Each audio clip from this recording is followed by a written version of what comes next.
there has been a decrease in the purchase of chicken and poultry products at the Carbon Public Market following the recent bird flu outbreak in Luzon.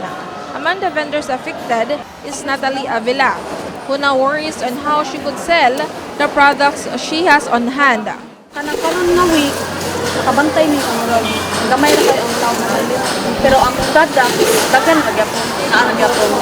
Vendors were also in shock when they found out that the prices of poultry products from their suppliers are bound to increase, and they would like to ask government to intervene to assist them in this current situation.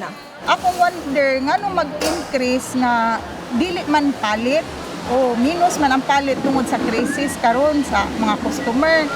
Unya, kanini butho ning kuan news about birds flu, tingali maoy ilahang rason. But para sa ako, nganong mag-increase man kung nga naaraman tay abundant production sa ato ang manok.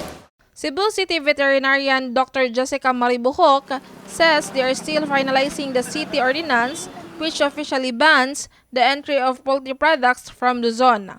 Gi-adapt na to ang executive order sa Cebu Province, sa Provincial Veterinary Office. Sa office na siya sa Veterinary Office ni Doc Timkoy. So, gi-adapt na to for the meantime. Then the reason why we have to ban ay una, public health risk manggod siya kay makatakot siya sa tao zoonotic.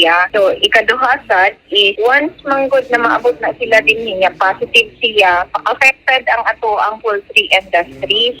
She explained that bird flu is usually carried by migratory birds from China and other countries that travel to the Philippines. This office also been regularly monitoring animals through constant testings to make sure that they could have not caught bird flu and other contagious diseases. Medyo tayo avian influenza surveillance. So, madto ta sa mga barangays, mag-collecta of blood at the same time naaray local link. So, kana siya is maumanay ato ang i-submit para ma-confirm siya kung positive ba siya or negative.